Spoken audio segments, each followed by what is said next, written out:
प्यार से बोलना। बोल सतगुरु माता सुदीक्षा सुरिंदर हरदेव जी महाराज की जय। साथ संगत जी, बहुत खुशी हो रही है कि आपको एक दिन पहले ही पता चला, तो इतनी हाजिरी आपकी, इससे पता चलता कि आप बहुत अच्छे संत महात्मा, आपके अंदर बहुत श्रद्धा प्यार है। हाजिरी से पता चलता है बहुत किस्मत वाले आप, भाग्यशाली हो जो इस सत्संग में चल के आए हैं। यहाँ कोई नहीं आ सकता, जिनके भाग्य जागने, जिनकी किस्मत जागनी है वो यहाँ आते हैं।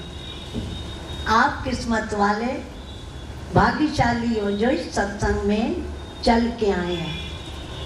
बड़ी कृपा आपके ऊपर, गुरु का आशीर्वाद है जो यहाँ इतने एकत्रित थोड़े समय में, कल ही तो सबको पता चला कि आ रहे हैं, तो कितनी हाजिरी, पीछे गए उधर भी इतनी हाजिरी थी, हैरान हो गए कि एक दिन में कितनी हाजिरी हो गई।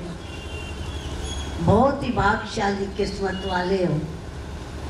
भक्ति समय की मोहताज नहीं होती, भक्ति मंदिरों गुरुद्वारों की मोहताज नहीं होती। कुरान में लिखा है नमाजे हक अदा होगी, खुले मैदान में हमदम। हकीकत को जरूरत है न मंदिर की न मस्जिद की। देखो इतना बड़ा मंदिर, सारा संसार जिसके अंदर, हाँ जी, कितना बड़ा मंदिर दुनिया में कभी देखा ही नहीं था। कितनी लाखों करोड़ों मूर्तियां इस मंदिर के अंदर। बोलो सच है कि झूठ है? अजीती जागती मूर्तियां जो हमें आशीर्वाद देती हैं, खुशियां देती हैं,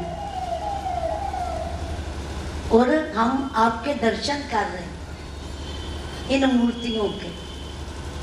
सच बोलो, जो मंदिर में मूर्ति पड़ी है वो किसने बनाई है? सच बोलो, सारे सब पढ़े लिखे हो, और ये मूर्तियां किसने बनाई है? सच बोलो। देखो, भगवान की बनाई मूर्ति अच्छी है या मेरी बनाई मूर्ति? जल्दी बोलो, मानते हो या नहीं? फिर इससे क्या शिकवे गिले? बोलो, दिमाग से शिकवे गिले निकाल दो। ये भगवान की बनाई मूर्तियां, इनसे क्या कर लेनी? सोच लो, सच बोल रहे हैं या गलत है? भगवान का बच्चा भी आके खड़ा हो जाए ना, सब दुनिया नतमस्तक हो जाएगी। भगवान का बच्चा आया, ठीक है या गलत है? माता जी के साथ बहुत पुरानी बात है, माता सुरिंदर जी के समय वो आए, साथ में डॉगी आ गया उरई में, सच्चा। तो जब वो सारे महात्मा अंदर चले गए, अब डॉगी को कौन जाने दे? डॉगी को किसी ने नहीं रोका, कहते जाने दो जाने दो डॉगी को। एक कहानी नहीं सुना रही, और डॉगी माता जी के ड्राइंग रूम में बैठा। तो माता जी से हम पूछते हैं, माता जी ये क्या खाएगा? एक कहानी नहीं, सच बोल रही हूँ। मैंने माता जी से पूछा ये डॉगी क्या खाएगा?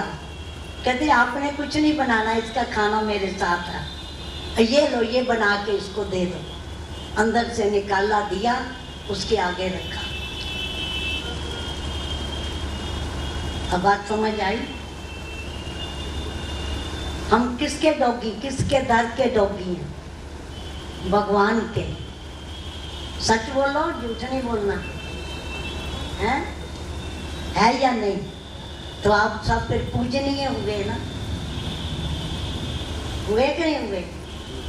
आपके ऊपर उंगली उठानी एक महापाप है, संत को गिराना महापाप है, संत की निंदा विरोध करना महापाप है। ये छोटे मोटे संत हैं। देखो मैंने तो प्रमाणित कर दिया, ठीक है। ये कितने महान संत बैठे हो आप लोग, जितना आपका मान सम्मान करे उतना कम है। इसलिए आज सतगुरु माता सुदीक्षा जी महाराज कहती हैं मेरे बच्चे बच्चे का सम्मान होना चाहिए, मेरे बच्चे बच्चे का सत्कार होना चाहिए। कहती हैं ना, आज के युग का गुरु क्या चाहता है, हमें क्या लेना, जिसका राज है उसकी बात मान लो। टिप्पणी टिप्पणी इसके आगे नहीं होती। कल वहाँ जहाँ संगत पीछे की ज्ञान दिया तो नहीं, 2-3 दिन पहले कासगंज इधर आने से पहले एक प्रोग्राम था, वहाँ गई ज्ञान दिया। वो भी ऐसे संगत थी, बहुत हाजरी थी, तो यही ज्ञान दे दिया। जब ज्ञान दिया तो अच्छी तरह नजर आ जाए, परमात्मा दिखाई देने लग जाए, समझ आ जाए, तो समय लगता है ज्ञान देने में। 10 मिनट में ज्ञान दे दो, बाहर जाके पूछो क्या दिखाई दिया, कहते कुछ नहीं। अभी भी आधी संगत खड़ी कर दो, कहाँ है परमात्मा, कौन सा परमात्मा, नहीं बता पाएगी। मैं सच बोल रही, गुरु गद्दी पे यहाँ 2-2-4 बोले जाते हैं, झूठ नहीं बोला जाता, ये सच बोल रही हूँ। मेरा रोज का काम है, आज नहीं पहली बार। साथ संगत जो कुछ दासी ने सीखा आपके चरणों में आके सीखा, जो कुछ पाया आपके चरणों में, ये सब आपकी बड़ाई आपकी तारीफ होती है। साथ संगत मैं अपनी 5 मिनट में अपनी जीवनी सुनाती हूँ। 1920 चल रहे हैं ना, 1958 में मेरी शादी हुई थी। बाबा जी हरदेव जी 4 साल के थे, वो 54 का उनका जन्म, मैं 58 में मिशन में आई थी आगरा। जलंधर मेरी शादी हुई, मैं जलंधर की रहने वाली, पंजाब। मेरे ससुराल राधा स्वामी थे। मेरी सास प्यासा लेके गई, 5 अक्षरों का मैंने मंत्र लिया। शादी होके आगरा आई। यहाँ आनंदपुर की बाइयाँ हमारे घर आती थी, मैंने उनका भी मंत्र ले लिया। 2 गुरु हो गए, पहले राधा स्वामियों का लिया, फिर आनंदपुरियों का लिया, 2 गुरु हो गए। उसके बाद एक पाकिस्तान से, लाहौर से माता आई, कहते बड़ी पहुंची हुई है, मैंने उसका भी मंत्र ले लिया। अब 3 गुरु हो गए। मैं 8वीं क्लास में पढ़ती थी, मुझे गीता पढ़ने का शौक पैदा हुआ। गीता, श्रीमद् भगवत गीता मेरे तकिए के नीचे रहती थी, मैं नावल की तरह पढ़ती थी। दिन में 3 अध्याय 4 अध्याय भी पढ़ डालने, खत्म करनी फिर शुरू कर देनी। उसमें एक लाइन लिखी थी, गीता पढ़ने का महात्म होता है। हम नहीं जानते थे महात्म किसको कहते हैं। हमने सोचा कोई अच्छी बात होगी, मैं ज़्यादा पढ़ूंगी, मेरे बहुत से महात्म हो जाएंगे। इस ध्यान से सच बोल रही हूँ। बार बार गीता इतनी बार पढ़ी, 18 अध्याय लर्न हो गए, कंठस्थ हो गए, श्लोक नंबर भी, अध्याय नंबर भी। ये बात इस श्लोक में कही, ये बात इस नंबर श्लोक में कही।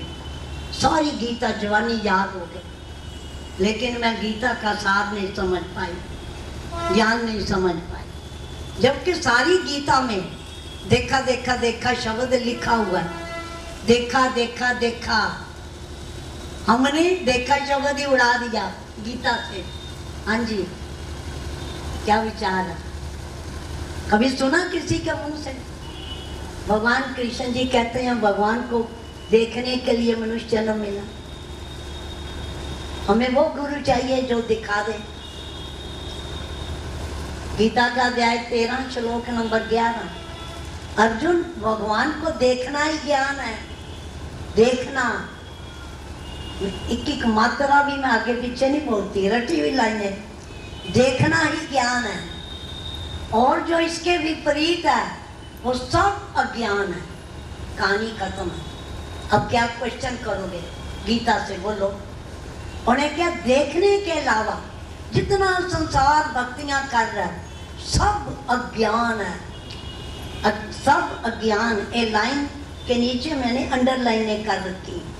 गीता मेरी गाड़ी में पड़ी है, वो तो अभी ये पढ़ा दूं, सुना दूं आपको। देखना ही ज्ञान है। देखने वाले को ज्ञानी कहते हैं। किसको ज्ञानी कहते हैं? बोलो तो सही। देखने वाले को ज्ञानी कहते हैं। एक गीता की लाइन है, तुमने परमात्मा देखा है? नहीं, तू ज्ञानी कैसे हो गया? जल्दी बोलो। आपने 8 साल की डॉक्टरी करी है? 8 साल की डॉक्टरी करी है? नहीं, तू डॉक्टर कैसे हो गया? तूने 4 साल की वकालत LLB करी है? नहीं, तो LLB एडवोकेट कैसे हो गया? जल्दी बोलो। ब्रह्म को जानते हो, भगवान को? नहीं, तू ब्रह्म ज्ञानी